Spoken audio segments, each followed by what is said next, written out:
אי אפשר להבין אותה. אין זאת עוד ריצה של 10 קילומטרים. זה גם לא מרתון ולא ריצת אולטרה קצרה ל-50 קילומטרים. אתה בחוויה מתמשכת של הוויה. אין הפסקה ממנה ואין מרחב. אתה הריצה היא אתה. אתה לא בן זוג, לא אבא, לא ישראלי, לא פסיכולוג, לא גבר. אתה הריצה ואין דבר אחר. בחלוף הזמן אתה שוקע בה לחלוטין. הריצה היא כל המהות שלך.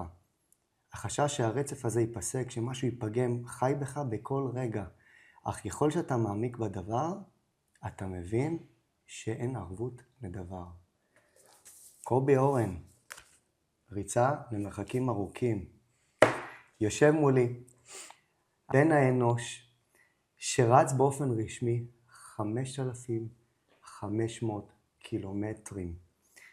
ב-54 יממות רצופות. המרוץ הארוך עלי תבל. פרצה את גבול היכולת האנושית, המנטלית, הפיזיולוגית, ולצדך, איך נאמר, התחילו אנשים שהם חוצי יבשות, אבל בסוף אתה היחידי שנותרת על הרגליים ועברת את קו הסיום, ואיך עושים את זה, קובי? וואו, טוב, עם התחלה כזאת אין לי, אני עכשיו רק צריך לשתוק ולהסמיק. הרווחת את זה צעד צעד. האמת היא שלא רצתי את זה כך. לא רצתי 5,500 קילומטר. אוקיי. אי אפשר לשרוד 5,500 קילומטר. ומה שעשיתי זה פשוט רצתי יממה. זאת הייתה האסטרטגיה שלי, לנסות לרוץ 100 קילומטר ביממה. וגם ביממה הזאת לא בדיוק רצתי יממה, אלא פיצלתי. האירוע הוזנק ב-10 בבוקר, והיה לי לוז יומי שפיצל את זה עד ארוחת צהריים, ועד אחרי העיסוי, ועד ארוחת ערב.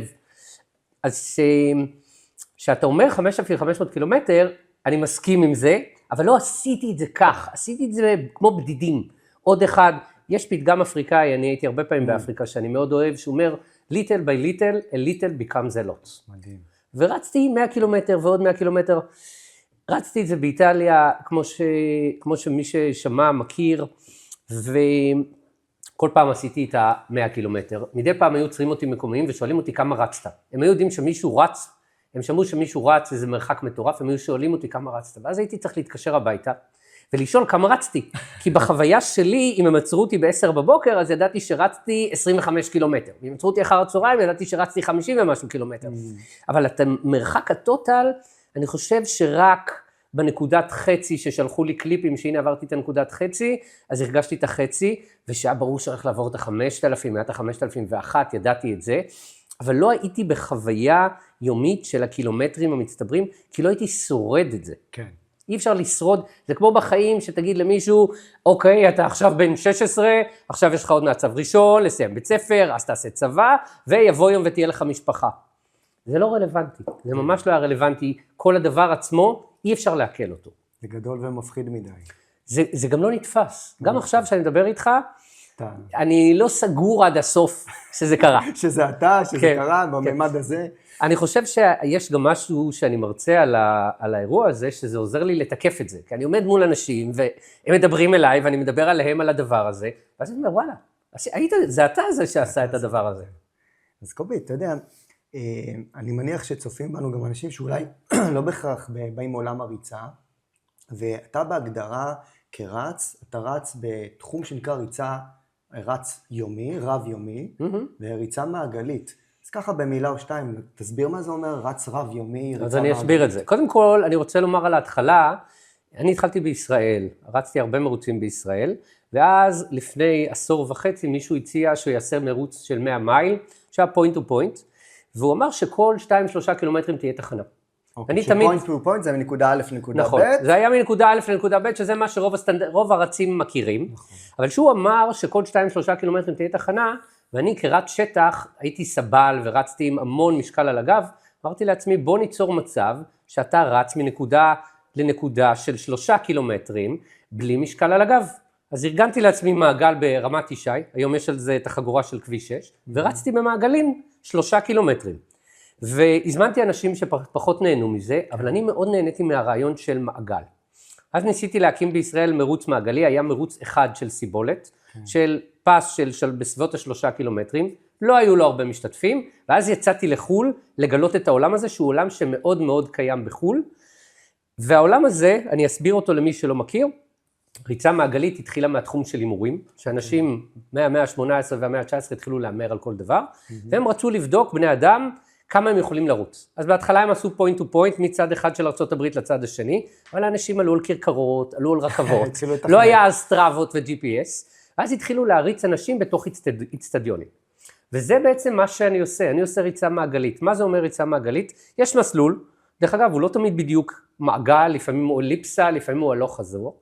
יש על הרצפה שטיחי מדידה, יש לך על הרגל שבב, ומזנקים ל3 ימים, 6 ימים, 10 ימים, 20 יום, 3,100 מייל, והרעיון המרכזי זה שינצח, זה כמו בחיים. בחיים שאתה בן אדם מבוגר, אתה בוחר איך יראו החיים שלך. גם ככה בריצה מעגלית, אתה יכול ללכת כל היום, אתה יכול ללכת להתקלח כל היום. מי שינצח הוא זה שיעשה את המרחק הגדול ביותר בפרק זמן שיש לו. אז הקו בעצם המנחה, קו הסיום הוא קו הזמן. נכון מאוד. זה שוב פעם כמו בחיים, אתה יוצק את התוכן. אתה יוצק את התוכן לחיים שלך. אני נפגש לפעמים במרוצים עם אנשים שאומרים לי, תשמע, זה הכיף שלנו. למשל בדרום אפריקה הייתי במרוצים שאנשים היו רצים כמה שעות, עושים על האש, שותים בירה, הולכים לישון, רצים כמה שעות. זאת הדרך חיים שלהם, הם אומרים, אני באתי ליהנות מהקהילתיות שבריצה. אני לא מסתכל, אני לא אומר את זה בצורה שיפוטית, אני אומר, זאת הדרך חיים. אני באתי ושגיליתי שאני טוב בזה, אז אמרתי, אם אתה עושה משהו ויש לך תשוקה, בוא תעשה את התשוקה שלך, זה בכלל הראייה שלי בחיים. תמצא את התשוקה שלך, ואז תעשה את התשוקה שלך הכי טוב שאפשר. זה יכול להיות בריצה, זה יכול להיות בפסיכולוגיה, יכול להיות שמישהו אחר מפסל, מישהו אחר עושה חומוס. מדהים. לבצע את ההגשמה שלו בתוך התחום הזה, לבטא את עצמו בעצם. נכון. וקובי, אם עכשיו אדם שבדרך כלל באמצע שנות חייו מגלה את עולם הריצה, אנחנו מכירים את זה, והקורונה נתנה לזה גם דחיפה מאוד מאוד משמעותית, והוא מגלה את הריצה, אתה בטח שמעת את זה לא פעם לא פעמיים, ואז הם רוצים תוך חצי שנה להגיע למרתון, מרתון ראשון. איך אתה רואה את הדברים האלה? זה מעניין כי זאת הראיית עולם שלי, היא ראיית עולם שנהיית יותר מורכבת בתקופה הנוכחית. אני חושב שיש הבדל בין להשיג יעד לבין הדרך שאתה עובר בלהשיג את היעד. מסע חשוב מה. ואני יכול להבין, לפעמים אני פוגש אנשים שאומרים לי, קובי, תאמן אותי אני מודה שאני, אם זה הדבר היחידי שבן אדם אומר, אני רוצה לעשות וי על זה שאני מרתוניסט, זה סבבה. דרך אגב, הוא יכול להרוויח מאוד מהראייה הזאת, אבל יכול להיות שהוא מחמיץ הרבה מאוד דברים.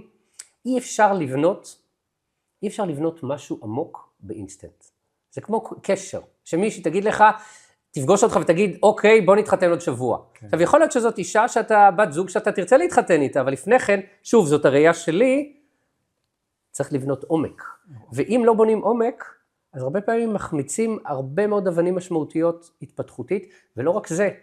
אני מכיר הרבה מאוד אנשים שבאים מרמת במרכאות קאוץ' פוטטו, ורוצים לעשות מרתון, והם מהר מאוד נפצעים, והם מפסיקים בגלל הסיבות הלא נכונות. בשעה שאם יש תהליך הדרגתי, אני אספר על איך אני התחלתי לרוץ, אני כמתבגר, בכלל באתי לתחום של חדר כושר. לכן גם היום אימוני משקולות זה משהו מאוד ממי שאני. התחלתי לרוץ בחדר כושר על מסילה, והייתי מאוד טוב בריצה. אני זוכר, בבית ספר עשיתי 5.58 ל2 קילומטרים, עשיתי 5 קילומטרים מאוד טובים, ואני זוכר שבאתי למאמן שלי, היה לי מאמן בחדר כושר, אמרתי לו, תקשיב, אז לא היו אתרים, היה בסוף של העיתון, היה ספורט למשפחה, היה כזאת מודעה קטנה של מרוצים, וראיתי מרוץ משגב, מרוץ משגב 10 קילומטרים. באתי למאמן שלי, שוב פעם, אני הייתי בן אדם של 2 קילומטר ב5.58, זה זמן מאוד מהיר, באתי למאמן שלי ואמרתי לו, והייתי בן 16, אמרתי לו, תקשיב, אני רוצה לרוץ 10 קילומטרים. אמר לי, בשביל 10 קילומטרים, שוב פעם, הייתי ב2 והייתי ב5 והייתי ממש טוב, הוא אמר לי, בשביל 10 קילומטרים צריך להתאמן, תוך שנה אתה מגיע ל10 קילומטרים. תוך שנה, כן, אנשים היום תוך 3 חודשים. תוך שנה, ושוב פעם, אני הייתי פריים, בשיאי, גוף, צעיר, חזק, עם היכולת התאוששות, לקח לי שנה להגיע ל10 קילומטר. עכשיו אני אגיד למישהו שהוא טוב ב2-5 קילומטרים, ייקח שנה להגיע 10 קילומטרים, תוך 5 שניות הוא מפטר אותי. כי בראייה שלו יגיד, על מה אתה מדבר? כל התוכניות מראות שאפשר, אבל אני הרווחתי הרבה מאוד בדרך הזאת, ואני מאוד מאמין בדרך הדרגתית. אני לא מאמין, אותו דבר, כפסיכולוג קליני, אני לא חושב שאפשר להתחמק מאבני ההתפתחות. אי אפשר להאיץ דברים בלי שיש לזה מחיר. כי בסוף, בשורה התחתונה, כשרוצים להגיע ליעד, אם חסר לנו התהליכים, ההתמודדויות הקטנות, אז כשמגיעים להתמודדות הגדולה, וצריך לעבור את קו הסיום, הבן אדם פשוט לא מגיע. אין לו את הכלים. בן אדם, חלק מהדרך שלנו היא לרכוש כלים התמודדותיים, לבנות בסיסים, לבנות יכולות, משאבים. אם לא עשינו את הדרך, אנחנו מגיעים לנקודת שבירה, ואין לנו על מה להישען. אז אם למשל בא אליך עכשיו בחור צעיר, בשנות ה-20-30 שלו דווקא, והוא אומר לך, תשמע, אני רוצה להתחיל לרוץ למרחקים. מה אתה אומר לבחור צעיר שהולך עכשיו בעצם להשקיע את עצמו תראה, אני אספר לך סיפור שקרה לי, סיפור דומה קרה לי לא מזמן, פגשתי מישהו שמאוד מוכשר בריצה, אני חושב שהוא בן 26, והוא רוצה להיכנס לתחום האולטרה. בתחילת חייו, חתונה, הוא התחתן, מתחיל תואר, ואני באתי ואמרתי לו, תקשיב, הנושא הזה של ריצות למרחקים ארוכים, יש לזה מחיר. ואנשים מפספסים את המחיר, כי אנשים, א', ככל שעובר הזמן, זה הופך להיות יותר בסיסי, חלק מהזהות שלנו, ורצים נוהגים לרמות את עצמם ולשקר לעצמם בצורה נפלאה.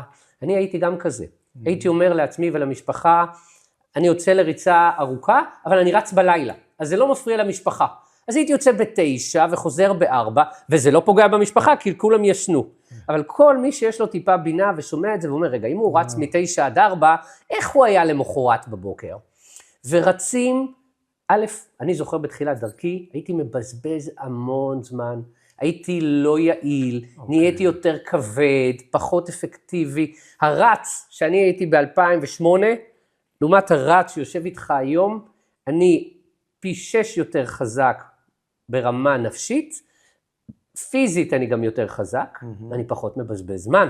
אז שבא אליי רץ צעיר, אני שם לו על השולחן, ואני זוכר שהוא היה נורא מופתע, ואני אומר, אני חשבתי שאתה תמכור לי איך עושים את זה, ואמרתי לו, תשמע, אתה אחלה של בחור, ואני יכול לפתח אותך, אבל אני רוצה שמראש תשים לעצמך על השולחן את העובדה, שאם אתה מפתח את עצמך כרץ, במקביל לזה שאתה בונה משפחה ובונה קריירה, משהו פה ייפגע. כולנו מכירים את הרצים, שלאורך זמן, אם הם לא מתגרשים, אז הם הופכים להיות כאלה צללים בבית שלהם, כי הם לא נוכחים בבית שלהם, ומפסידים את הגידול של הילדים. כולנו מכירים את המחירים. זה בסדר להתחייב למשהו, אם יש לך איזושהי תובנה, שיש מחיר מאוד דרמטי עליו. אני כל כך מסכים איתך, כי נוצר איזשהו מצב שאנשים, הטבע שלנו, נדבר גם בשם עצמי, בתחומי עניין אחרים אולי בחיים, אנחנו רוצים הכל תמורת שום דבר. הטבע שלנו זה כמה שפחות להשקיע זמן, מאמץ, אנרגיה, כדי להשיג את התוצאה. אבל כשמדברים על מטרות ארוכות טווח, שיש בהם גם משאבים שונים של כסף, של זמן, של משפחה, של הורות, של מקצוע, של קריירה, אז צריך לשים לבן מפה מול העיניים, שלפעמים שקופה בתור התחלה, בתחילת הדרך. גם בתחילת הדרך הרבה פעמים לא מודעים למחיר. אני שפגשתי את בת זוגי, את אשתי, אני הייתי רץ למרתון והייתי רץ פצוע. אז אמרתי לה, אני רץ למרחקים ארוכים, אני מרתוניסט, רק שתדעי, הייתי אז באותה תקופה, לא התאמנתי נכון, כל הזמן הייתי פצוע. אז לכאורה על השולחן מרגע אפס, בזוגיות שלי היה העובדה שאני רץ למרחקים ארוכים. אבל איפה המרתוניסט ההוא של תחילת שנות ה-2000, והבן אדם שאני היום, ושוב, הרווחתי הרבה, ויש גם מחירים להתעסקות הזאת. בוא נדבר רגע על המחירים באמת, שהבן הצעיר שלך אומר לך, אבא, תרוץ יותר מהר ותחזור הביתה. מה זה פוגש בך?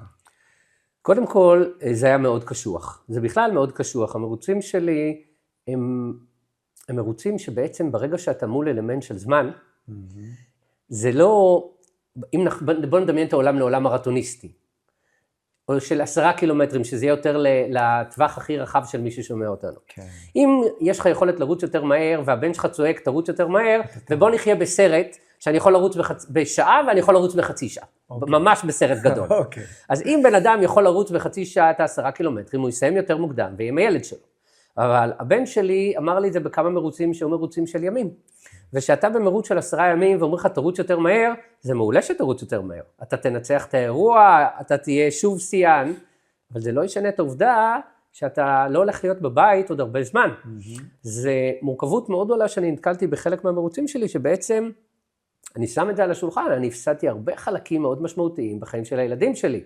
כשהייתי נוכח, כשאני נוכח, אז ניסיתי ונאבקתי על להיות איתם כמה שיותר זמן.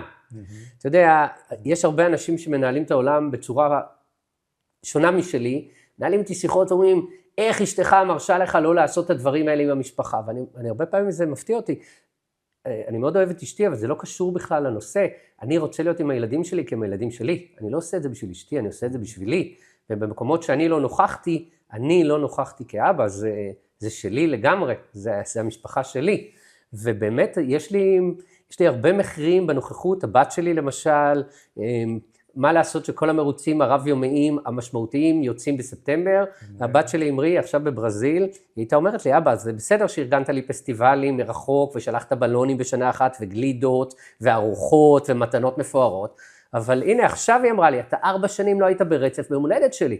עכשיו, זה כאילו, אמרתי לה, תקשיבי, זה לא היה אישי.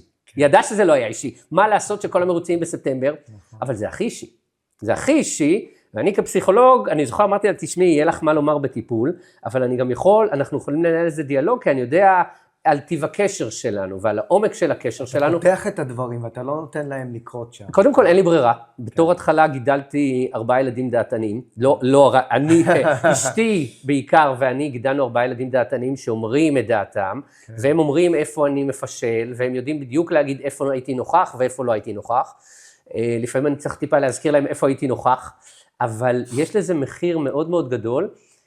אני גם חושב בצורה מסוימת, אני הרבה פעמים אומר להם, זה שאתם כועסים על המקומות שאני לא נמצא, אני לוקח את זה גם לכיוון חיובי, כי אם לא היה משנה לכם שאני לא נמצא, זה היה מטריד אותי. אם אתם כועסים, כנראה שגם היה פה איזושהי נוכחות שלי, שהיא נהדרת, זה חסר, ואני מאוד נאבק, דיברנו לפני על גנבת זמן, אז הנה, אתמול היה לי משבצת של זמן שהתפנתה, אמרתי לבן שלי, ליאלי, בוא נלך לאכול, הוא קפא לי לאכול פלאפל בקור וברוח, אבל היה לי משבצת זמן, והשקעתי אותה. אני חושב שבאימונים אני גונב בשביל אימונים, אבל כאן אמרתי לעצמי, תשב בקור, תאכלו פלאפל בקור, אין לך הרבה משבצות כאלה, איפה שאני יכול, מעבר ללהיות בדברים הברורים מאליהם עם הילדים, אבל איפה שאפשר, להכניס את זה. כי זה, שוב פעם, אני מדבר דווקא על המישור האגואיסטי שלי כאבא, מה שיש לי עם הבן שלי בגיל 13, לא יהיה שם בגיל 19.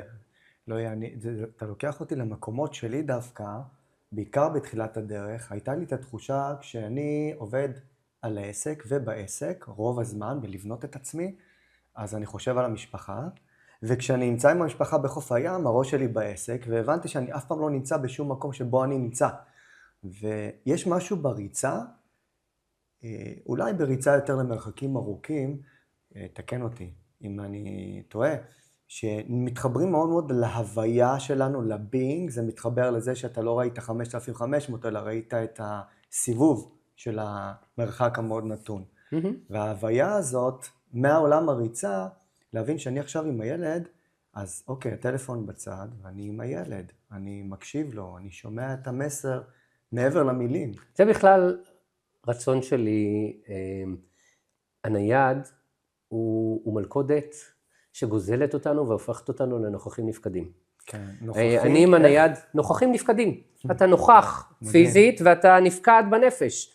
הנייד והיום, אתה יודע, אני הרבה פעמים אומר את זה גם למודרכים וגם בקבוצות שלי וגם למטופלים, יש את החיבור של הבלוטוס בין הנייד לבין, ואז יושב מולי מישהו בטיפול שלו, כל רגע הנייד לא איתו, אבל כל רגע הוא מקבל הודעות, ובעצם הבן אדם הזה לא בחוויה. ואני, זה משהו שאני מאוד, זה מאוד מבאס אותי בשביל אנשים שככה הם מפספסים את הלישות ברגע. עכשיו, שדיברת איתי על הריצה, אז דיברנו מקודם על לחיות את היממה, חשוב להבין שלחיות את היממה הזאת, ודיברת על זה שהבן שלי אומר תרוץ יותר מהר, הריצה הזאת שהיא ריצה לאורך זמן במסלול מעגלי, היא מאפשרת לי לחשוב ולהיות. זה גם סבבה לפעמים, שאתה פותר איזושהי בעיה עם עצמך ומייצר את הקצב שאתה רוצה, לפעמים זה מאוד קשה. כי אני יושב במחשבות עם עצמי, ואומרתי, אוקיי, הנה אתה, אין לי לאן לברוח, והנה אני יודע שלבן שלי יש איזשהו קושי מסוים, אבל אני לא שם. והנה יש דברים שצריך להתעסק בהם בבית, ואני לא שם. זאת אומרת, לפעמים זה התעמקות מאוד לא פשוטה עם עצמך. כן. שאני רץ בשטח, דרך אגב, הרבה יותר פשוט לי, כי השטח ממסך. פה אני רואה ארנבת חוצה את הדרך, פה אני נרטב מהגשם, פה יש רוח. אני יכול לבחור להיות במגע עם עצמי, ואני יכול גם לבחור למסך לחלוטין את עצמי. כשאני יוצא לריצה ארוכה, פוינט טו פוינט או מעגלי בטבע, אני דווקא מתחבר החיבור שלי אל הטבע, החיבור שלי, אני כאדם שיותר קצת מאמין, בבורא עולם, אל המחשבות שלי, ולפעמים אני כן מתנתק ואני אומר, רגע, איך הגעתי לפה? כי הייתי במיקוד קשב פנימי כזה, ולפעמים דווקא כשאני מתרכז בחוץ, אז יש לי את השקט הפנימי, אז יש בזה... זה המשחק. משהו מאוד מאוד מיוחד. נכון. עכשיו, בואו נחזור לעולם אירועי ריצה. כשאתה בעצם יוצא לריצה רב-יומית בחו"ל, במדינות שהן בהתחלה זרות, או מדינות שחוזר אליהן, יש פה המון המון לוגיסטיקה. אתה צריך לדאוג לתזונה שלך, לנהל את עצמך, צוות, מלווים. דבר על דבר מאוד פשוט. זוגות נעליים. כמה זוגות נעליים אתה לוקח? ולמה? למה צריך כל כך הרבה זוגות נעליים? למי שלא מבין את ה... תראה, חלק מהמורכבות היא שבמרוצים שלי, בכמעט כולם אפשר להיות עם צוות, אבל לי אין את היכולת לא כלכלית, וגם אין לי את היכולת לגייס אנשים שיהיו איתי 5,500 קילומטר, זה היה 60 יום, מי יכול, איזה מין בן אדם, חודשיים, ובתקופה שאומנם נפלה על החגים, אבל לא רק על החגים, מי יכל ללוות אותי? והמורכבות פה שבעצם זה הופך אותי, בפרט במדינה זרה, באיטליה זה עוד יותר דרמטי, כי התקשורת שלהם בשפה האנגלית מאוד מאוד ירודה, ואתה צריך לנהל את האירוע, ואתה באת לרוץ. אבל במקביל לזה שאתה באת לרוץ, אתה גם צריך להיות התזונאי של קובי, שבודק כמה קובי אוכל כמו שצריך, כי אין מישהו שיעשה את זה. 10,000 קלוריות פלוס מינוס. אז אני צריך לדעת שזה נכנס. לא יכול להיות מצב שיש יום שהם הביאו קיווי, ואני מאוד אוהב, ואני אוכל הרבה מזה, וזה גם לא מזין מספיק למרחק הזה, וזה גם יגרום לי בלגן עם בבטן. אז אני גם התזונאי. ואני גם הרופא שעוקב אחריי, שאני לא עושה טעות, שלא שתיתי מספיק, לא לקחתי מלח, לא לקחתי מגנזיום, ואני בלי כובע, אז אני גם הרופא, ואני גם זה שצריך לדאוג למעשה, זאת אומרת, אני גם איש הלוגיסטיקות, אני גם צריך לדאוג, כי עכשיו יורד גשם, לארגן את הלוגיסטיקה ליותר מאוחר, ואני גם צריך להיות הטבח שמבשל ומחמם חלק מהאוכל, ובמקביל, בכלל המטרה שלי היא לרוץ. ובמקום הזה אתה הופך להיות איש של לוגיסטיקות. ככל שהמרוץ יותר גדול, אתה צריך לנהל לוגיסטיקה יותר ארוכה. אז כשאתה מדבר איתי על הנעליים, לא יכל להיות מצב, נניח הייתי עושה את המרוץ, עכשיו היה את הספרטניון לפני שבוע פלוס בתל אביב. אם הייתי עושה מרוץ בישראל, ופתאום במרוץ, נניח הייתי עושה 5,500 קילומטר בישראל, ונניח מחר לא הייתה לי נעל. אז הייתי מרים טלפון, והייתי אומר למישהו, תקנה לי בבקשה נעליים, תביא נעליים מהחנות, שאני באיטליה, ואני יודע שברומא יש חנות של הוקה, ואולי בנפולי יש חנות. אני לא אוכל בזמן אמת לנהל את זה. זה כמו צבא שיוצא למלחמה, והוא חייב עכשיו את כל הלוגיסטיקה עליו, כי עוד רגע תהיה התקלה, ואין לו קו לוגיסטי שיעביר לו את הדברים. ויש המון התקלות בריצה רב-יומית. אוסף, הנושא פה הוא, א', איך אתה מנהל את עצמך תזונתית כדי שיהיה את מחר, איך אתה מנהל את כל ההתקלות כדי שיהיה מחר, ואתה לפעמים חושב מחר וחצי, כל פעם יום וחצי קדימה, כי אתה לא יכול שהטעות שאתה עושה עכשיו תחסל את המרוץ עוד יומיים. אז באתי עם המון נעליים, אבל ידעתי בראש, כמו בכל ציוד שהבאתי, שחלק מהציוד הוא מיותר, אבל הוא נועד למקרה שתהיה התקלה. כלומר, אתה צריך להיות מאוד מאוד מתוכנן, כלומר, האישו של הריצה, הפן הטכני נקרא לזה של לרוץ, הוא חלק קטן מכלול שלם של דברים. מי שלא מתארגן נכון לוגיסטית, אני יכול להגיד לך, אחד מהמרוצים הראשונים, אמא שלי זיכרונה לברכה מימנה לי מרוץ לגיל 40 בקפריסין. היה מרוץ, קראו לו מרוץ החמורים, שאנחנו אחרי זה כולנו אמרנו שברור שזה מרוץ החמורים, כי אנחנו החמורים שבחרנו להשתתף במרוץ הזה. זה היה גרסה אחת, הם היו שני בוגרים של מרוץ שנקרא בדווטר, שזה מרוץ בארצות הברית של 135 מייל במדבר, והם רצו לעשות גרסה כזאת רק בלחות ובשיא החום. אבל הדבר הקטן שהם שכחו זה שצריך לוגיסטיקה של מים. והם ארגנו לנו עוקב באמצע הדרך שהפך אחרי חצי שעה לבוילר, רק היית צריך להביא טיון והיה לך תה, וזה המרוץ, אני והבן אדם השני שהגענו, זה היה מרוץ של 217 קילומטר, אני ועוד מישהו אחד הגענו ל-84 וחדלנו, כל השאר לא הגיעו אפילו ל-84 קילומטר, ואז אני אמרתי לעצמי שני כללים שאני מיישם אותם גם במתאמנים שלי, א', אני לא הולך לעולם, פתח סוגריים, כבר חרגתי מזה, אבל בוא נגיד, אני לא הולך לעולם, אני מנסה לא הולך לעולם למרוץ שמתגלחים על הזקן שלי במרוץ הזה, במילים אחרות, אני לא מגיע למהדורה הראשונה, כי הם מפשלים וזה אני אשלם את המחיר, וב' אני בא עם לוגיסטיקה מיותרת, אני אומר מיותרת כי אני הרבה פעמים מכין את האירוע ל1,000 התקלות, בסוף האירוע היו בו 20 התקלות, אבל מבחינתי זה סבבה, להגיע לצד השני, אני יכול לספר לך סיפור על אירוע, אני מאוד רציתי להשתפר ב6 ימים,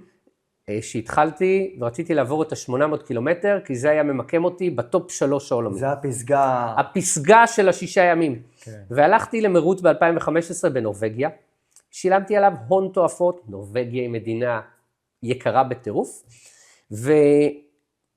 והמארגן הבטיח טילים של הבטחות. לפני כן אני עברתי בצ'כיה, לא הייתה טיסה ישירה מישראל לאוסלו, וקניתי המון ממתקים לילדים, לא יודע אם מישהו פה היה בצ'כיה לאחרונה, מאוד זול שם, מיליתי איזה חצי מזוודה בממתקים. אני סתם אומר את זה כקוריוז על הממתקים, הגעתי למרוץ, אחרי יומיים, המארגן והצוות שלו, כולם היו מקומיים שם פרט אליי, וכולם באו עם קרוונים והציוד שלהם, אני הייתי החולניק היחיד, ואחרי יומיים המארגן והצוות שלו נעלמו.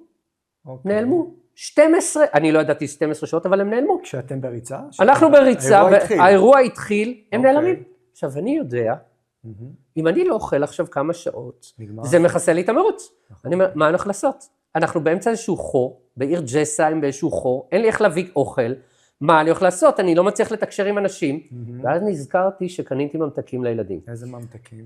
כל הזבל עלי אדמות, ממנטוס, ללינט, ל-M&M's, זבל טהור. עכשיו, מצד אחד ידעתי שאם אני לא אוכל, game over. מצד שני ידעתי שאם אני אוכל זבל, אני הולך לשלם בכאבי בטן מטורפים. ואז הייתה לי החלטה, אמרתי, אוקיי, מה אתה עושה? אז ניהלתי אופרציה של תזונה של טיול שנתי. אכלתי כל זבל אפשרי, ואני ידעתי שזה יעשה לי בלגנים, אבל לא ידעתי מתי הוא יבוא. אחרי 12-13 שעות הם הגיעו והחזירו את הלוגיסטיקה, אני כמובן צעקתי עליהם, והיה לי כאבי בטן עוד יום וחצי, עשיתי במרוץ הזה, רציתי 800, עשיתי 771 קילומטר. אבל מה שלמדתי, וזה בכלל ראייה שלי על כל אימון, למדתי המון מהמרוץ הזה. מרוץ אחרי זה כבר באתי עם ציוד רזרבי של אוכל ליממה. אוכל שאני אוכל, אוכל אמיתי. כמה מזוודות בעצם אתה... אני תמיד, היום שאני מגיע למרוץ, יש לי לפחות מזוודה נוספת של אוכל שלי, שדרך אגב, הרבה פעמים בסוף האירוע הוא אוכל שנזרק, כן. אבל לא יכול להיות מצב שפתאום יש התקלה, כמו שהיה לי אז. עכשיו, אז שרדתי במקרה, לא הייתי, אני בדרך כלל קונה בדרך חזרה, הילדים שלי מאוד אוהבים שאני אחרי מרוץ טוב נוסע הביתה וקונה להם, כי הם מרוויחים מחגיגות הניצחון. בצ'כיה פשוט הכל היה כל כך זול, שהתפרעתי, וזה מה שהציל אותי. האירוע הזה הציל אותי, והוא לימד אותי לקח. הופך להיות שיעור בעצם. זה היה שיעור מאוד מאוד יקר, כי שוב פעם, אם הייתי יודע מראש שהוא יבריז, אז הייתי בא עם מנות חמות, הייתי בא עם אוכלים הרבה יותר איכותיים, יחסית, אבל זה שוב פעם, זה כל אירוע שלי, יש לי את הלמידה, זה גם הראייה שלי על אימונים. מה למדת מהאימון הזה? אם אתה יוצא לאימון ואין שום למידה, שום חשיבה, גם אם אתה היום מעוצבן ואתה אומר, האימון הזה מטרתו לפרוק את העצבים שלי, יש לו מטרה. אימון שבן אדם יוצא כי המאמן שלו אמר, תרוץ X קילומטרים בקצב 5.5. אין לזה תכלית.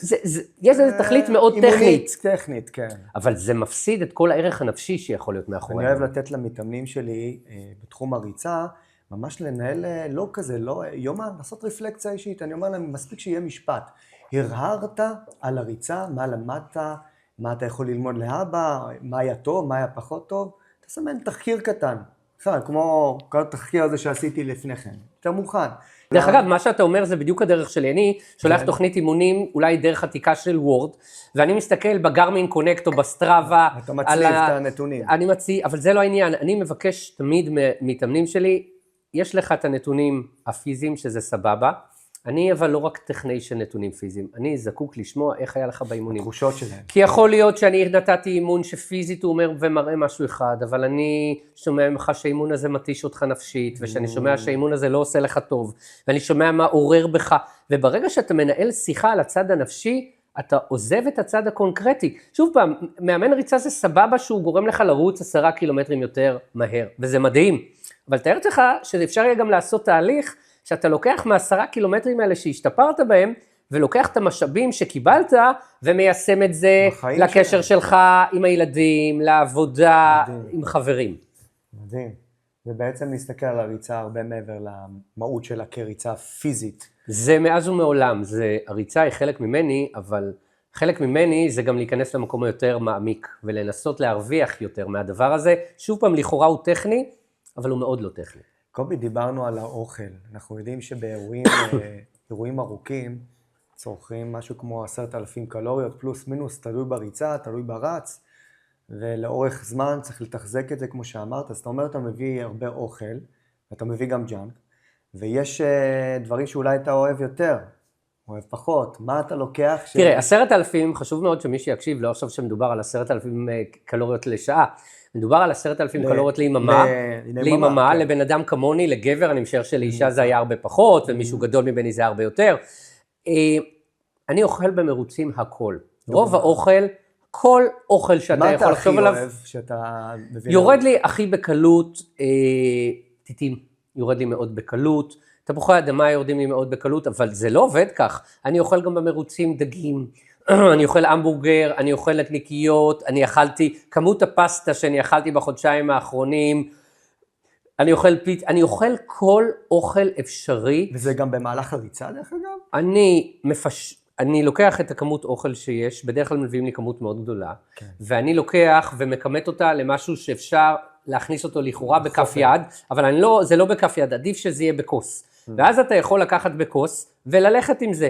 וגם אם הכוס מלאה בתפוחי אדמה, ואתה כל הזמן מחניק במרכאות שלוק של תפוחי אדמה ולועס, שאני יודע שנכנסה כמות. עכשיו, הכמות היא כמות של כוס, כי בעצם שאתה אוכל כמות יותר גדולה, אז זה חוסם אותך. אם אתה תאכל כמות יותר גדולה, א' זה יחסום אותך, ב' בדרך כלל זה יעשה לך כאבי בטן, ולא רק זה, אלא שהרבה פעמים, בהתחלה הייתי אוכל, אם מביא לי המבורגר, הייתי אוכל את המבורגר, אבל אז הייתי מרגיש כבדות, והייתי רוצה לישון. כשאני מקבל המבורגר ואני אוכל שליש המבורגר, אני עדיין נשאר טיפה עם תחושת רעב. למדת לזהות מה עובד לך. נכון, א' גם מה עובד לי, וגם שהכמות לא תהיה כמות מציפה. איך אתה מנהל את השינה, ומה למדת על עצמך? תראה, אני לא ידעתי שאילי, הבן הבכור שלי, נולד, אני זוכר שאני בן אדם שהשינה שלו מופרעת בקלות. אוקיי.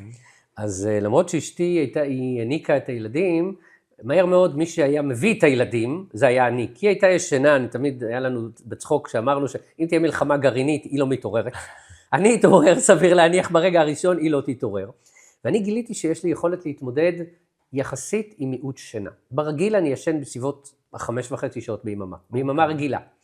אבל במרוצים, אני זוכר את המרוץ הראשון שיצאתי לה, וגיליתי שבעצם אני יכול לשחק עם השינה. זה לא שזה לא פוגע בתפקודים קוגניטיביים שלי, אבל אני כן שורד עם זה. ואני זוכר, אחד מהמרוצים הראשונים שהייתי בהם ביוון, אני לא ידעתי שיש לי יכולת גבוהה לא לישון, ובא איזשהו בחור, קראו לו דאג מאוסטרליה, והוא אמר, אני באתי לפה בשביל הגביע, יש פה גביע שהוא כזה משהו, מאיזה תחליף של זכוכית, גביע מאוד יפה, אני לוקח אותו לאוסטרליה, למרוץ הבא, הוא בא בהצהרה, לי יש קושי, אני מודה, יש לי קושי עם אנשים שהם לא צנועים, והם יוצאים בהצהרות שהם לא מסוגלים לעמוד בהם. אני מעדיף, צא בהצהרה הפנימית שלך, תעשה את התהליכים שלך, אתה לא צריך לנהל את זה עם החיצון, תנהל את זה בתור התחלה עם עצמך, הוא בא עם ההצהרה הזאת, זוכר שהתקשרתי הביתה, אמרתי לוורד, לא משנה מה יקרה, אני מסיים לפניו.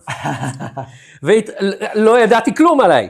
והתחלנו, ואני זוכר שאני והוא ניהלנו בהתחלה ראש בראש, ואחרי ממש שלא ישנתי, אני הבנתי שאני מוביל עליו, אז גיליתי שאני יכול לישון פעם ראשונה אחרי 30 שעות. אחרי 30 שעות? פעם ראשונה. 30 שעות? שאני בתנועה. שאתה בתנועה. שאני בתנועה. זה לא חייב להיות ריצה, כמובן אתה צריך ללכת לשירותים, אתה הולך, אתה אוכל. אני על הרגליים ואני בתנועה, הכסף נכנס לבנק של המרחקים. ואני ראיתי שככל היו לי שם בעיות מטורפות, היו לי בעיות ברגליים, הגעתי, הנהג מונית אמר, ביוון לא ירד, זה היה באתונה, ביוון לא ירד גשם כמה שבועות. איך שהתחיל המרוץ, אני הייתי חוני המעגל, ירד גשם, היה לי קטסטרופה ברגליים. אני זוכר, היה לי חתך בגב הרגל, ומנהל המרוץ הוא רופא. אז הוא אמר לי, אתה תשכב פה, נכנסתי לאיזה חדר מחומם, אני הולך לתפור אותך, זה יכאב נורא. אני אמרתי לו, תקשיב, אם אני נרדם, בוא נעשה חוזה, שאתה מעיר אותי. אחרי שהוא פרק זמן אומר לי, תתעורר, סיימתי, הוא תפר ואני נרדמתי. הייתי כל כך, אני רוצה לומר לך, זה גם אחד מהדברים שאני נורא אוהב בעיסויים. זה נשמע מזעזע, אבל אתה לא צריך רגע, אני הולך לשכב פה. זה בסדר, הוא הולך להרוג אותי, אבל מותר לי לישון. נכון, אני לא יכול לא לישון. אתה פשוט מנהל זמן מטורף. כל הנושא פה זה איך אתה גונב זמן. אז אתה לומד איך לנהל את השינה, למדתי לעבוד עם הנושא של פאוורנפס, שפאוורנפס זה משהו שצריך לעבוד עליו. תסביר לטובת אנשים, גם הפאוורנפס יש לו הרבה תועלות. הפאוורנפס זה הרעיון המרכזי, שא' אתה צריך להתאמן עליו, ב' הרעיון הוא איך אתה מכניס ברבע שעה, במחזור של רבע שעה 20 דקות, אם אתה מנהל אותו נכון, הוא יכול להיות משהו שמתדלק אותך. עכשיו הפאוורנפ, הוא לא יכול להיות תחליף, אי אפשר לנהל כחיים. אם מישהו יגיד לי, אני ככה שנים, רבע שעה 20 דקות ביממה, לא, הוא יגיע להתקף פסיכוטי, כי יהיה לו תהליכים, יהיה לו הצטברות של חומרים במוח, יהיה פגיעה בתהליכים הקוגניטיביים. הוא יקצר את חייו. נכון, אבל הרעיון המרכזי זה שאם אתה ישן, ובמרוץ באיטליה למשל, אני ישנתי, לכאורה נכנסתי ל4 שעות, אבל זה לא בדיוק היה 4 שעות, הייתי צריך לתחזק את הרגליים, הייתי צריך להכין את הציוד למחר בבוקר, הייתי צריך לאכול, והייתי צריך להתקלח, זה היה לכאורה 4 שעות, אז בסוף ישנתי בסביבות השעתיים פלוס, ואז זה נניח היה אירוע שהיה קורה לי מ-11 עד 3. ואז אמרתי לעצמי, רגע, אתה רוצה גם שינה, בלי תחזוקה, הייתי מארגן לעצמי רבע שעה כזאתי, ב5:15 או ב5:30, הייתי נכנס לרבע שעה, עכשיו אני לא, זה כמו חפש בצבא בכיתת כוננות, עם כל הביגוד נכנסתי, יעפתי את המעילים, כדי שהטמפרטורה תרד ואני לא אקפה מקור בחוץ, הייתי נכנס למיטה, תוך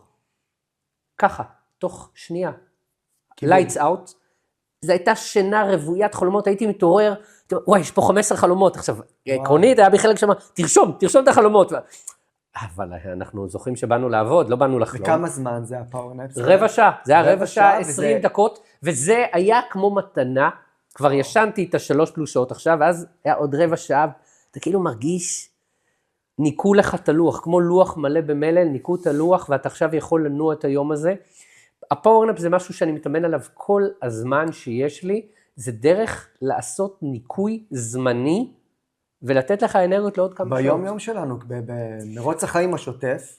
הרבה אנשים עושים את זה, אני מודה שאני פחות עושה את זה ברגיל שלי, אבל אני מאוד מאמין בו. שוב פעם, בן אדם צריך לבוא, אתה יודע, אפשר לקחת את זה באמת לחיים, גם בחיים, אני אקח את מה שאתה אומר לחיים, זה כמו שבן אדם יארגן לעצמו, נניח בן אדם אומר לעצמו, מה מתדלק אותי במהלך השנה, בוא נלך, בדיוק אתמול ראיתי כתבה בערוץ 12 על תאילנד, אז נניח מישהו אומר לעצמו, מה יתדלק אותי, בחופש הגדול אני נוסע לתאילנד, סבבה, אז אתה יכול להגיד, בחופש הגדול, ביולי אני אסע לתאילנד, אבל יולי זה עוד רחוק, אז אתה צריך את הפאוורנפס של היום, או את האפטרים של היום, בן אדם יכול להגיד לעצמו, מה הפאוורנפ שלי? הפאוורנפ שלי זה קפה שמרענן אותי, הפאוורנפ שלי זה ללכת בים 20 דקות, זה לטייל עם הכלב.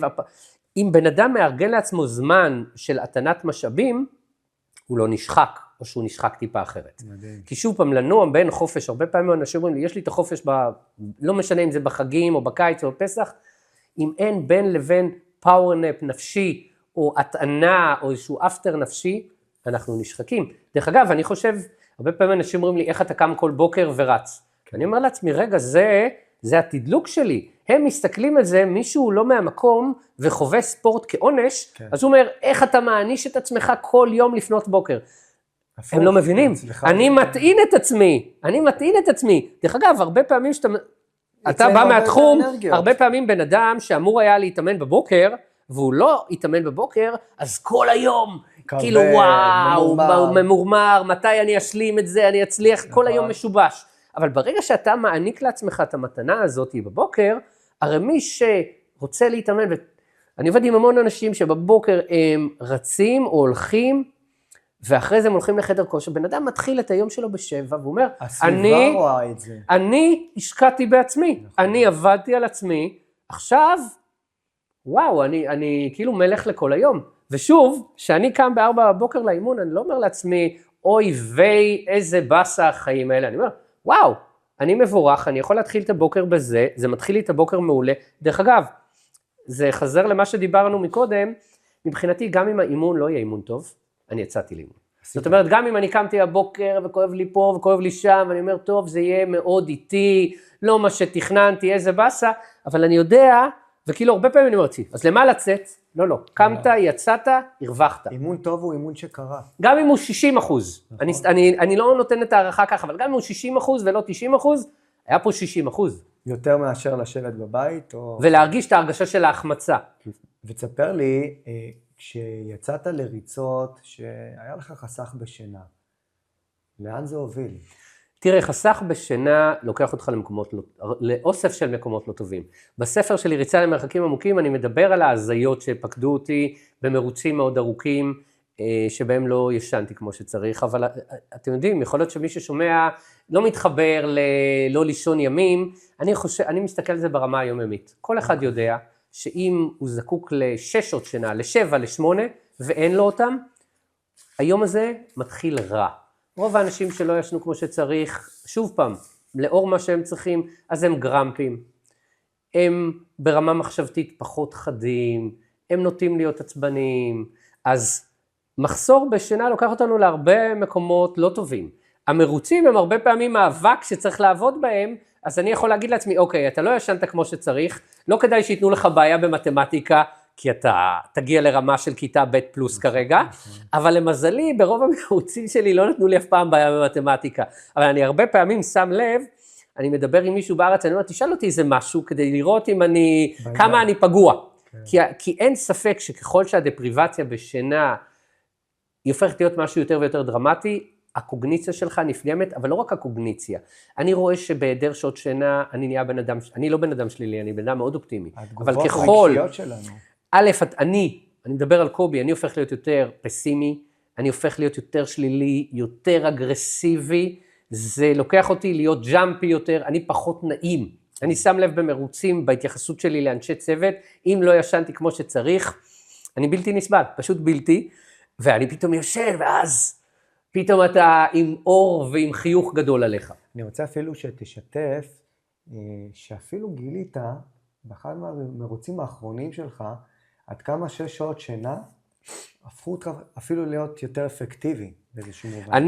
אחד מהמרוצים שסיפרתי עליו, זה על אירוע שמכונן שהיה לי בדרום אפריקה, שאני התחרתי באלוף דרום אפריקה ל100 מייל, מישהו שעושה 100 מייל בזמן מדהים של 12 פלוס שעות, ושאנחנו זינקנו, אני באתי כבר עם מתודה של שינה, אני הבנתי שהעובדה שאני לא ישן כמו שצריך פוגע לאורך זמן ביכולות שלי, תכננתי לישון כל לילה, לא לחכות ל30 שעות, אלא לישון מההחשכה הראשונה, כל יום לישון קצת, כדי לא להגיע לדפריבציה גדולה.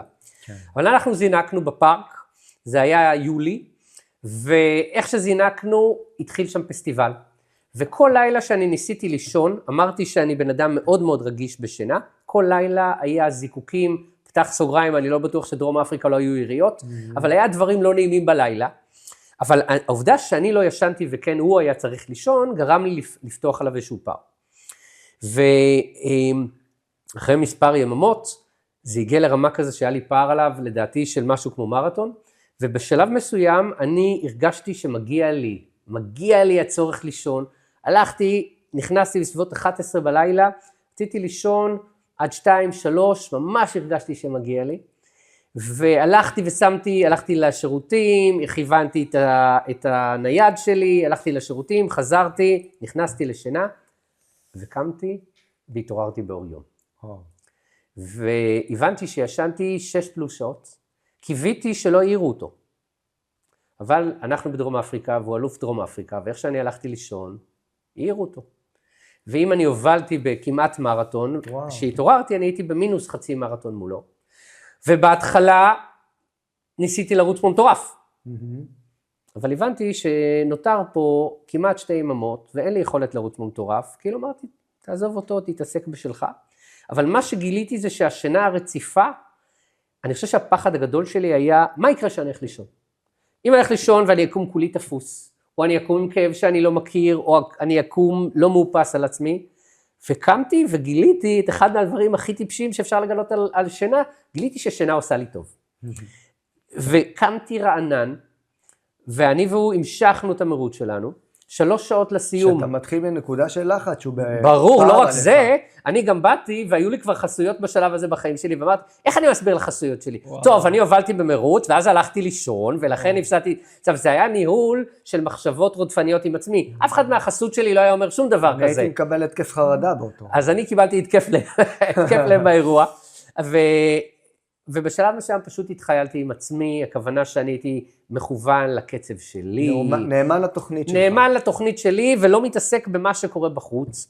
וטיפה פחות מ3 שעות לסיום, אני עברתי את המרק שדיברתי מקודם עליו של ה-800 קילומטר, ו20 פלוס דקות, אני חושב אולי טיפה יותר, הוא עצר, כי הוא לא רצה לעקוף את השיא של דרום אפריקה, הוא עצר ב-815, ואני עשיתי 818, ואז עברתי את ה-800, וסיימתי ראשון במרוץ הזה, והיה לי שיעור מאוד גדול, שתפסיק לפחד משינה, היא לא עושה לך שום דבר רע. אתה ישן, אתה קם, רענן, שוב, זה תמיד הבלנס, שברור שאם אני ישן כל יום במרוץ 6 שעות, ומישהו אחר יתקדם, אז גם אם הוא יתקדם רע, הוא ינצח אותי, אבל אני יודע שיש לי בארסנל של המשאבים, את האפשרות לעשות ריסטארט של המערכת, כי אני אלך לישון.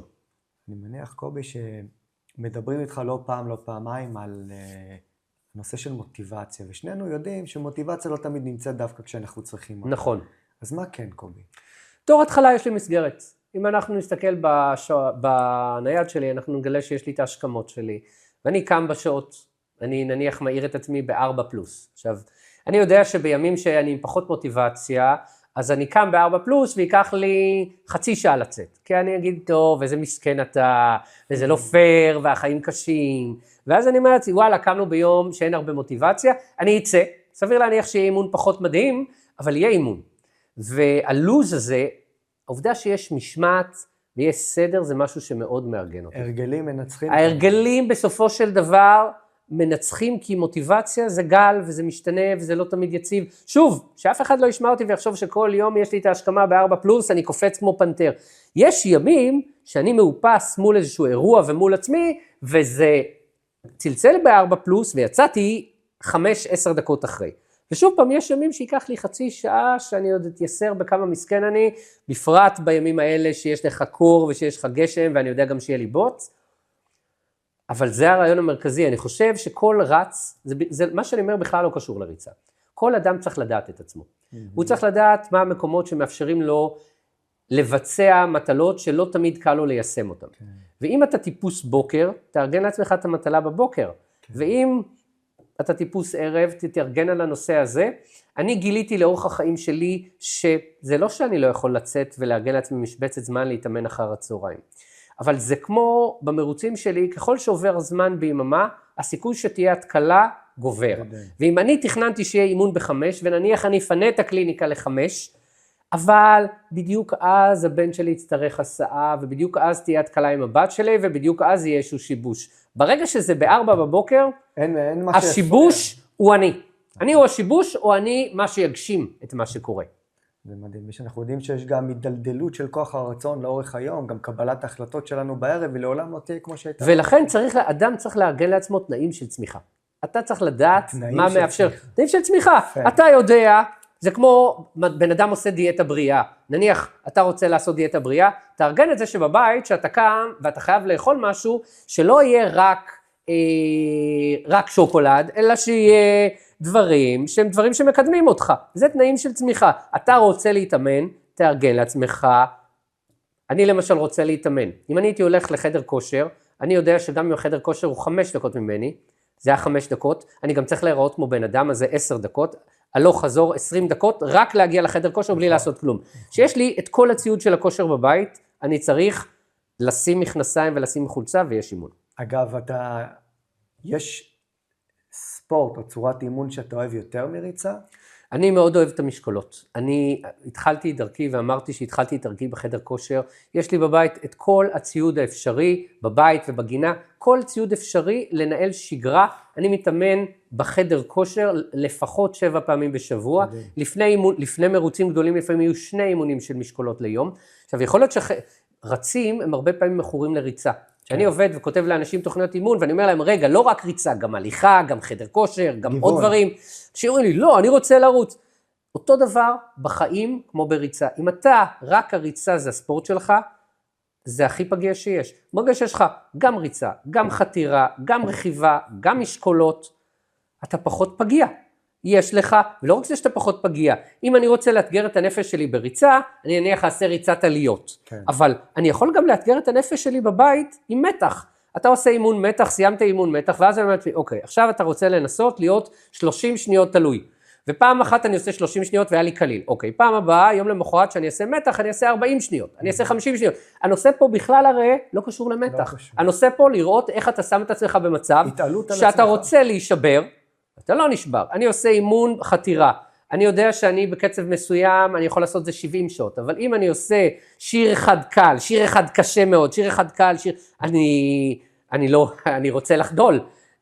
האימונים הנוספים מאפשרים לי לאתגר את הנפש. אם מישהו חושב שאני עושה את זה רק לגוף, הרי אין שום תועלת בריצה לזה שאני חותר, או לזה שאני רוכב, או זה שאני מרים. נכון, אבל אני בניתי בידיעה שלי, אני יודע, יש לי המון הוכחות שאני יכול להתמודד עם קושי, כל פעם במישור אחר. אז כשאני מגיע למרוץ וקשה לי אלפי פעמים, בינדר דנדט, אני בניתי המון קשיים והתמודדתי. כן, יצרת את זה כבר באימונים. נכון, ובאימונים שהם לכאורה בכלל לא רלוונטיים. לא רלוונטיים, והם גם אימוני תמיכה. בסופו של דבר, אדם שעוסק באימוני התנגדות, הוא מפחית את הסיכון שלו לפציעה. ברור, ואנחנו כבר לא מדברים על זה. היעילות המכנית שלו, אבל אתה מדבר על המעבר לתמיכה. נכון, זה נכון, כל רופא יגיד, אתה מעבר לגיל 40, וגם לגבר וגם לאישה יש הידלדלות במסה, ויש הידרדרות בעצמות, ואתה צריך לעשות את זה קונקרטית כדי לשפר את הגוף שלך, ואני עושה את זה גם כדי לשפר את הגוף, אבל הנושא פה בכלל לא גוף, הנושא פה הוא נפש. אז אתה בעצם מייצר נפש מאוד מאוד חזקה, ובוא ניקח עכשיו את המצע הזה שאתה יוצר לך בשגרת היום-יום כמתאמן, כאחד שחי ככה, ואז אתה פוגש את עצמך במסלול, ניקח את זה אחרי 4, 5, 6, 10 ימים, ואתה יודע שיש לך אולי עוד חודש, ופתאום אתה לבד, אתה צריך להתמודד, ואתה בתוך עצמך, ושפה זרה, ומה אתה עושה ברגעים האלה כדי לשמור על האופטימיות, והייתי אומר בעדינות אפילו על שפיות? תראה, אני חושב שזה סל שיש לי של מה יכול לעזור לי עכשיו. ולפעמים הדבר הטוב שיעזור לי עכשיו זה לדבר עם מישהו מהארץ, ולהתעסק באיזה שטות שקורית בארץ, כי הבוילר בבית לא עובד כמו שצריך, וברגע שאתה מתעסק בזה, ואתה לא מתעסק בכמה קשה לך במסלול באיטליה, הנפש שלך במקום אחר. ולפעמים זה שאני אומר לעצמי, קובי, עוד מעט יורד גשם, אז אתה צריך לארגן את הציוד גשם, והראש שלי עובר למשהו אחר לגמרי. יש לי סל של משאבים, שהוא מול הרגע שאני רוצה להתייאש ולהישבר, שאף אחד לא יחשוב פה לא נכון, אני נשבר במהלך כל יום באירוע, עשרות פעמים. להישבר זה סבבה, שאלה מה אתה עושה עם זה? בדיוק, מה אתה עושה עם זה? אז אני נשבר, אני יכול להגיד לך, אני באיטליה למשל, מהר מאוד ראיתי שבאמצע המסלול שלי יש מעין בית קפה, ואני הרגשתי נורא לבד. אני זוכר שכתבתי אפילו פוסט, כמה הבדידות התאומית הכתה בי, הרגשה הזאת שאתה במדינה זרה, אין אנשים שאתה אוהב, כמה אני רוצה שיהיה מישהו שיואב אותי, שיחבק אותי, אבל אני באיטליה, אני פה לעוד חודשיים. אז יצרתי קשר, גיליתי מי הבריסטות שם, יצרתי קשר עם 3 נשים איטלקיות שהייתי מדבר איתם. עכשיו, כשאני דיברתי איתם, זה פשוט הכניס לי חיות. זה לא היה רלוונטי שחצי מהמילים הם לא הבינו, וחצי אני לא הבנתי, אבל היה 3 פרצופים מחייכים ואוהבים כלפיי, וברגעים קשים היה עליי תמיד כסף, אחרי שהוא פרק זמן גיליתי שאני לא צריך כסף, כי יש להם את האפשרות לשלם בנייד, כי אני פשוט כל הזמן רשרשתי עם הכסף, ואני זוכר שהייתי, עכשיו, אמרנו שאני צריך 10,000 קלוריות ליממה, אז הייתי מארגן לעצמי, ידעתי, גם גיליתי, אם מדברים על לוז, אני גיליתי שב-10, אכלתי בבוקר וב-12 ארוחת צהריים, וגיליתי שב-10 יש לי נפילה. אמרתי את ממולה, כל יום ב-10 אתה נכנס לבית קפה, מארגן כוס קפה ומארגן קרואסון, או עוגה אחרת, אז אני הייתי בא ב-10 והייתי אומר, תרפה, אנחנו על המסלול, אני לוקח קרואסון, אני מדבר איתה, יש לי פתאום חוויה של תקשורת עם מישהי, משהו אחר לגמרי, תדלקתי, לפעמים אחר הצהריים גיליתי שיש לי נפילת אנרגיה, הייתי נכנס פנימה והייתי קונה שם גלידה, כל פעם, הרעיון המרכזי היה, אם אתה מזהה מקור למשאבים, בוא תמסד אותו. דרך אגב, אותו דבר בחיים, אם בן אדם אומר לעצמו, אני כוס קפה ב-11 עושה לי טוב, למה לאלתר את זה? תארגן לעצמך כל פעם את המשאב הזה, תארגן לעצמך, זה כמו בן אדם עם רכב חשמלי שכל הזמן חייב להטעין. הוא לא חייב כל פעם להיתקע באיזה סמטה אפלה ולהגיד איפה יש פינת הטענה. תארגן לעצמך בחשיבה פינות הטענה. וזה, אני כאילו לוקח את זה למקום הקונקרטי, אבל זה לגמרי לא קונקרטי. אנחנו צריכים לדעת, אתה דיברת על איך אתה אוהב לקרוא לפני השינה. זה לתדלק את עצמך. אז אם אתה תמצא את עצמך בערב בלי ספר, אז כאילו אתה לא ארגנת תחנת הטענה.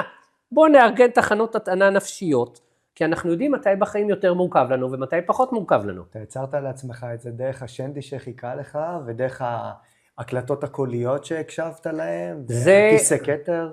נכון, כל פעם משהו אחר. דרך אגב, זה גם חלק בארצות הברית למשל היה לי את היתרון של השפה, שאתה יכול לתקשר עם כל בן אדם בשפה. באיטליה לא היה לי את הנושא של השפה, אז הייתי צריך לאלתר. כל פעם אלתרתי לי משאבים אחרים כדי לתדלק את עצמי, ושוב ידעתי שחלק מהמסלול קשור גם לעובדה שאתה צריך להיות במקומות של ייאוש עם עצמך, וגם שאתה מיואש ויש לך יום גרוע, אבל היית, אם אתה יוצר גם אפקטיביות של 10%, יצרת אפקטיביות של 10%, זה משהו שאני גם אומר למתאמנים שלי הרבה פעמים, תמשיך על המסלול, גם אם אתה אומר אני עכשיו מכניס רק 3 קילומטרים בשעה, אבל יכול להיות שעוד שעה פתאום יהיה לך איזה second wind נפשי, ופתאום תוכל לייצר 7 קילומטר. אותו דבר יום עבודה, אתה הולך ליום עבודה, אתה אומר וואי איזה באסה לא בא לי, ושעה ראשונה זה מחורבן, ושעה שנייה מחורבן, פתאום שעה שלישית, אתה במקום אחר לגמרי, כי הלכת ליום עבודה הזה. אתה ציינת באחת ההרצאות שלך משפט שמאוד נגע לי ללב. אמרת, אם אדם רוצה משהו שאין לו דרך, שיסלול אותה בעצמו. נכון. אני חושב שהרחבתי בספר שלי על הנושא הזה, שהנושא של ריצה מעגלית לא היה אותו בישראל. אנחנו ניסינו ליצור אותו בישראל, יחד עם חבר שלי דורון שלמון, יצרנו את המרוץ הראשון המעגלי, מרוץ הסיבולת, אבל לי מאוד היה ברור שזה לא יתרומם בארץ, זה פחות היה השפה באותה שנה בארץ. ולכן אני יצאתי לחול. עכשיו, היציאה הזאת הייתה מאוד לא ברורה, אני זוכר דרך אגב, אני זוכר מישהי שאמרה לי באותה תקופה, למה אתה יוצא לחול, למה אתה יוצא לתחום הזה, לא יצא מזה שום דבר. ובכלל, הרבה פעמים בתחילת דרכי היו קולות שהביאו ספק מאוד גדול ברעיונות שאני מביא, כי הם היו מאוד מאוד לא סטנדרטיים. ואני חושב שאם יש משהו שאני גיליתי על עצמי, שהרבה פעמים מה שאומרים לי, תקשיב, זה לא יכול לקרות, אין לזה התכנות, אז יש לי חלק שאומר, בוא נבדוק. זה כאילו הרבה פעמים גורם מוטיבציה בשבילי, שמישהו אומר לי לא, ואז אני אומר, אוקיי, בוא נעשה את זה פשוט בדרך אחרת. זה לפרוץ לגבול בעצם. זה לפרוץ גבול, אבל הגבול הזה, וזה קשור גם לריצה שלי עכשיו של ה-5,500 קילומטר, שבעצם הגבול מ-1997 היה 5,000 קילומטר. ההגדרה של ה-3,100 מייל, שזה 5,000 קילומטר, מי שעשה את זה ברמה של הקבוצה הבודהיסטית שחשבה על המרחק הזה, היא לא חשבה בצורה רעה. היא פשוט אמרה, 3,100 מייל, 52 יום, זה נראה לנו המקסימום. ואני באתי ואמרתי, רגע, מי אמר? מי אמר שזה המקסימום? וביקשתי ממארגן של מרוץ אחר שייצור, שיהיה פלטפורמה של 60 יום, ושאני אנסה ב-60 יום לעשות 5,500 קילומטר. אני יכול לומר, כי הרבה אנשים שאלו אותי לאורך הדרך, ידעת, לא ידעת, שאתה תצליח לסיים, ואני אומר לך, לא ידעתי. לא ידעתי. בפעם הראשונה אני הזמנתי את אשתי שתהיה איתי בסיום מרוץ בימים הקשים, והיא הייתה צריכה להתפנות, לעשות הקרבה ולהתפנות מההתמחות שלה, ואני זוכר שהיא דיברה איתי, באיזה יום אני מגיעה? כן. אמרתי לה, תקשיבי, יהיו התקלות, את תבואי ביום ה-53, כדי שאני אהיה איתך שבוע עד לסיום, אני אהיה במצב קטסטרופה, אני אהיה מפורק לגמרי, אני צריך אותך בשבוע האחרון. סוף הגיע ביום ה-53, אני סיימתי ביום ה-54. מדהים. אבל אני יכול להגיד לך, וזה חוזר למה שדיברנו עליו לפני כן, על המשאבים, ועל זה שאתה צריך לארגן את הלוגיסטיקה למקרה שדברים ישתבשו. זה דוגמה מוחלטת לזה שאני הבאתי משאב מהבית, למקום שדברים ישתבשו. עכשיו, תחשוב על זה שנניח באמת אני הייתי מפורק. הייתי באמת צריך אותה כדי שתקנה לי דברים, שתביא לי דברים, שתתחזק אותי נפשית, שאני אשרוד את ה-60 יום. בשביל זה הבאתי אותה. זה בדיוק דוגמה לארגז המשאבים שבן אדם צריך לארגן לעצמו. אני סללתי את הדרך הזאת, ידעתי שזו תהיה דרך מאוד קשה, וארגנתי את המשאבים כדי שאפשר יהיה להגשים אותה. זה מדהים.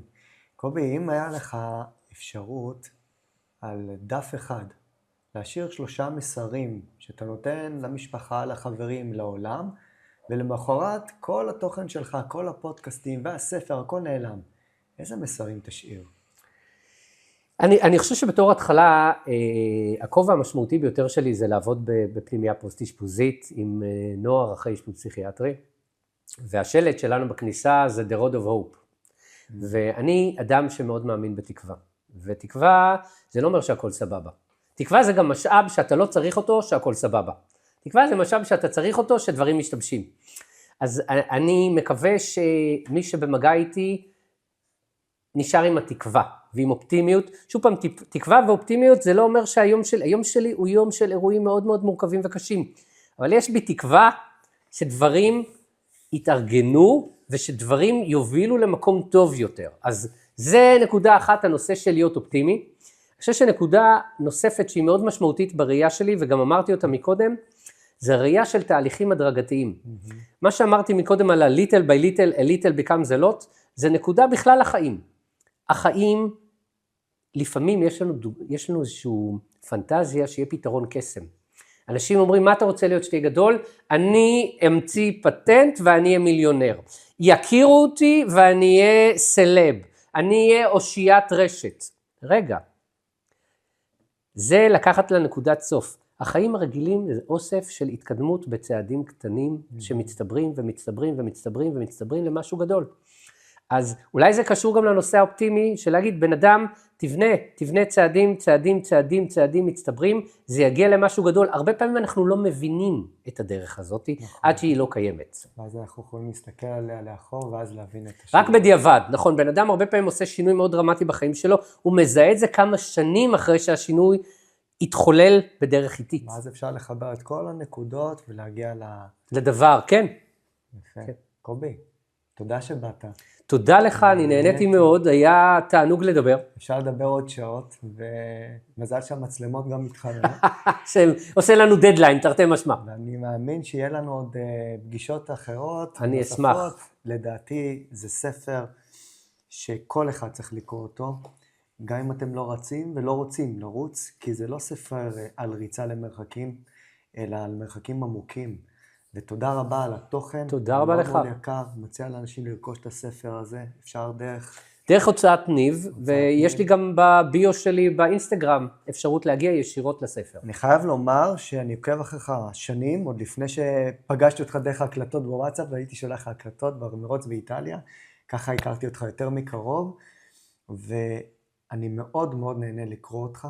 יש לך פוסטים מדהימים, מעוררי השראה ומוטיבציה, ורק תמשיך. תודה. תודה שנשארתם עד כאן. אם אהבתם את הפרק, אתם מוזמנים להירשם לפודקאסט כדי להיות מעודכנים גם בפרקים הבאים. מוזמנים לכתוב לי בתגובות מה לקחתם מהפרק הזה, ולדרג את הפודקאסט בכל פלטפורמה שדרכה אתם צופים או מאזינים. תוכלו למצוא באתר שלי, ronendavidov.co.il, את כל הפרקים והעדכונים לפרקים הבאים. עד כאן להפעם, בתשוקה גדולה ובשליחות, רונן דוידוב.